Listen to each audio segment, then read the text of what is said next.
வணக்கம் நண்பர்களே. எந்த குடும்ப பின்னணியும் இல்லாமல், எந்த குடும்ப வாரிசுகளும் இல்லாத ஒரு பெண்மணியை சரிவாசியாக்குவது எந்த கும்பல், எந்த கொடூர கும்பல் என்று தான் கேட்க வேண்டும், எந்த மாஃபியா கும்பல் என்று தான் கேட்க வேண்டும்.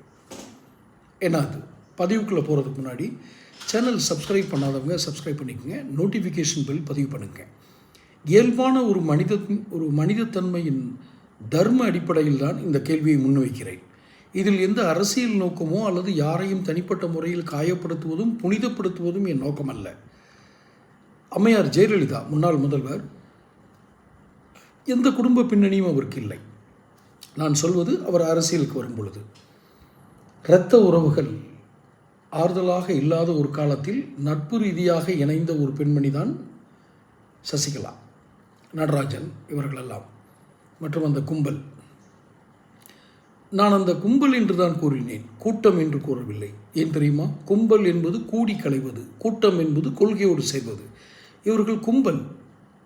ஏதோ ஒரு காரணத்துக்காக கூடுவாங்க, திரும்ப கலைஞ்சிருவாங்க. அப்படித்தான் இருக்கிறது சசிகலாவின் குடும்ப உறவுகள் எல்லாம். இன்று சசிகலாவை தனித்து தான் விடப்பட்டிருக்கிறார். இப்படி எந்த குடும்ப இரத்த உறவுகளும் ஒரு பின்னணியும் இல்லாமல், தனக்கென்று ஒரு வாரிசு இல்லாமல் அவர் ஏன் அத்தனை சொத்துக்களை சேர்க்க வேண்டும்? எந்த அவசியமும் இல்லை, இல்லையா? பொதுவாகத்தான் சொல்கிறேன். ஆனால் அவர் மீது சொத்து குவிப்பு வழக்கு வந்தது, அவர் தண்டனை பெற்றார், ஆனால் உயிரோடு இல்லை. இதுதான் உண்மை.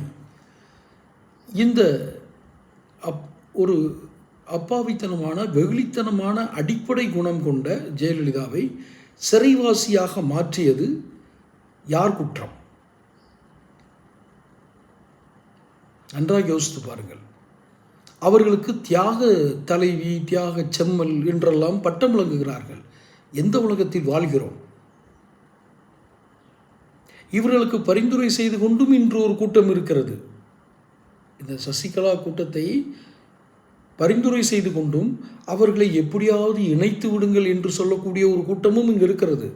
வேறு யார்? ஓப்பனாக சொல்லாமே, வெளிப்படையாக பேசலாம். ஓபிஎஸ். ஏன்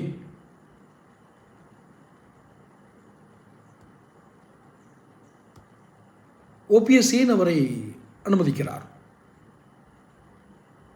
அவரை ஏன் அவர் இந்த கும்பலோடு பின்னால் செல்கிறார்?